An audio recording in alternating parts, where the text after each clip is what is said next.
família Hein, e assim diante, muitos judeus. O primeiro Baal Shem Tov, antes do Baal Shem Tov, Israel Baal Shem Tov, mas Eliyahu Baal Shem Tov, nasceu em Praga. O pai dele era, na verdade, um refugiado da Inquisição. Se existem também famílias que são ocidentais, por 4 ou 5 séculos, mas vieram também, na verdade, de pessoas perseguidas na Península Ibérica, que vieram e atravessaram e foram para o leste, na Polônia, na Lituânia, e assim diante. Então, nós temos 3 imigrações que são o núcleo que vai formar o judaísmo polonês, e mais tarde da Polônia, que foi o paradigma para os outros países, Rússia, Romênia, Hungria e assim diante.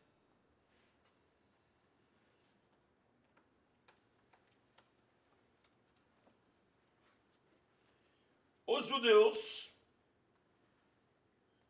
que estão em posições chaves não estão percebendo, talvez, que pelo povo eles estão sendo associados à aristocracia rica e nobre.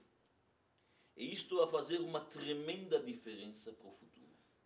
As massas pobres, os camponeses, como vamos falar hoje, estão olhando o judeu como os exploradores dos nobres. E, pouco a pouco, de forma latente, está se formando aqui um antissemitismo potencial. Vai ficar ainda latente por 100 anos, 150 anos até estourar.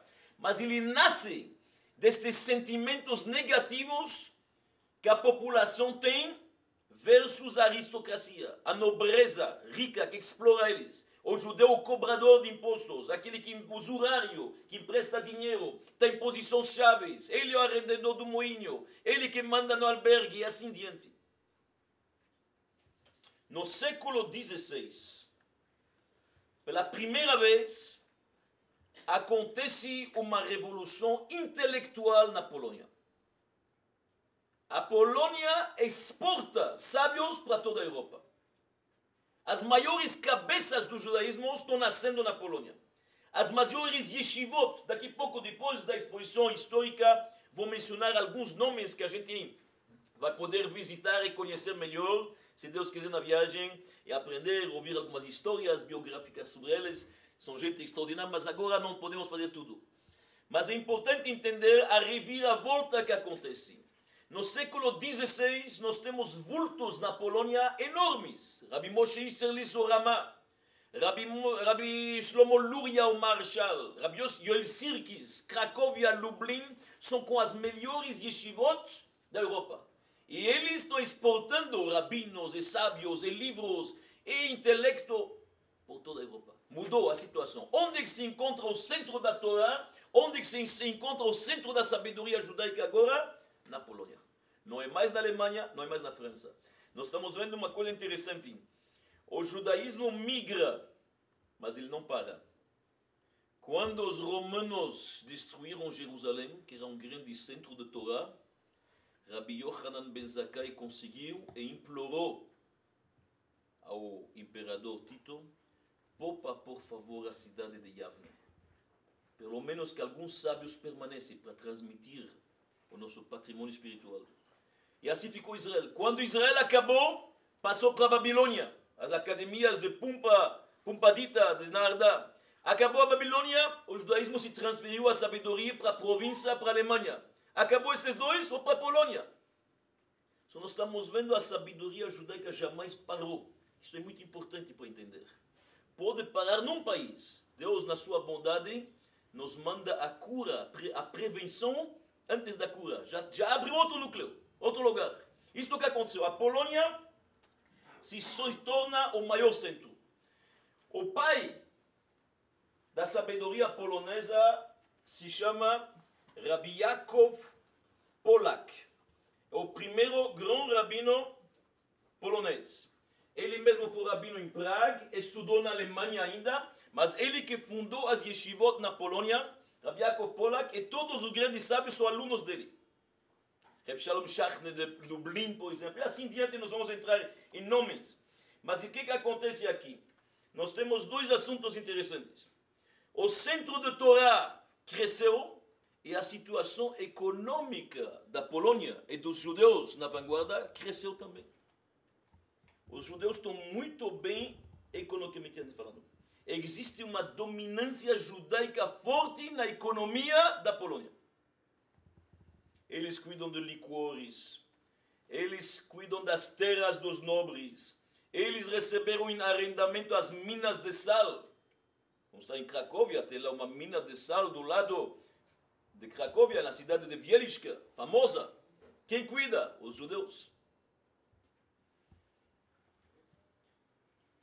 Bem diferente da situação do século de ouro do judaísmo espanhol.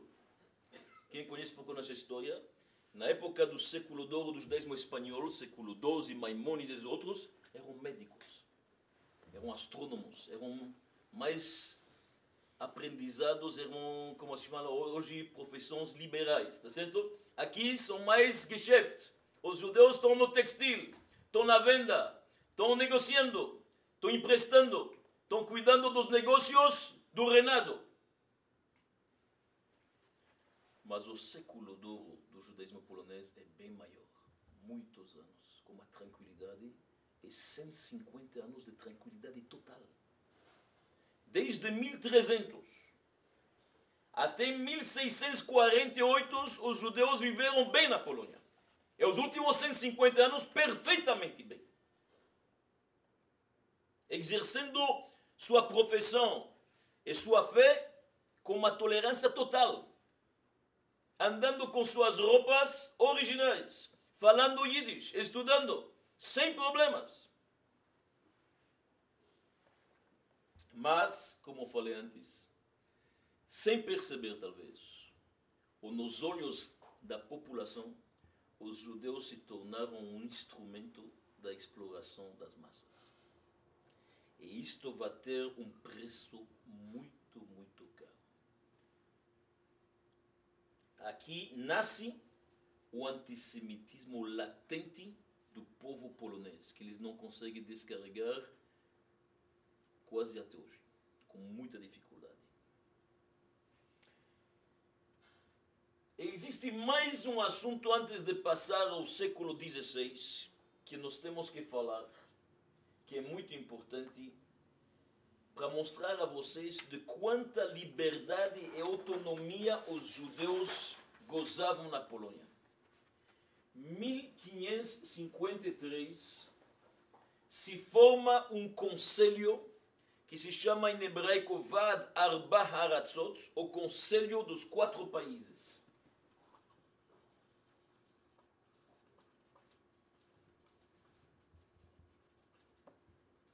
O que significa isso?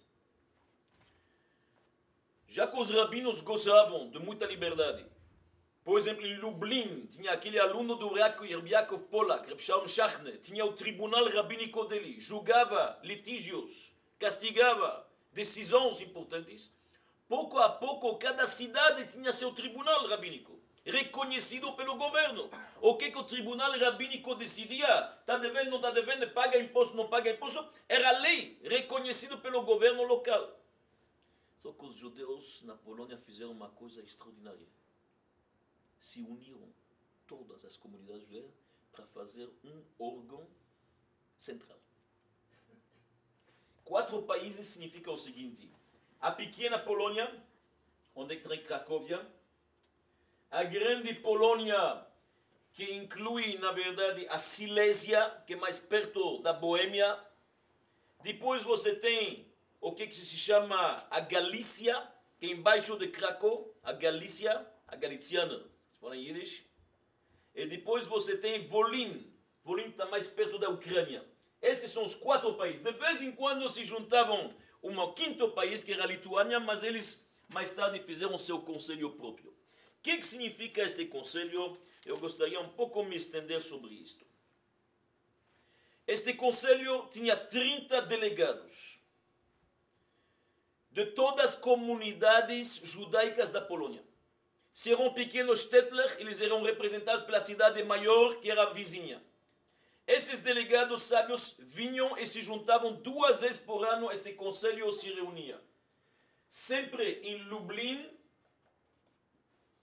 E no segundo, em Yaroslav. Yaroslav é na Silésia, na Galícia.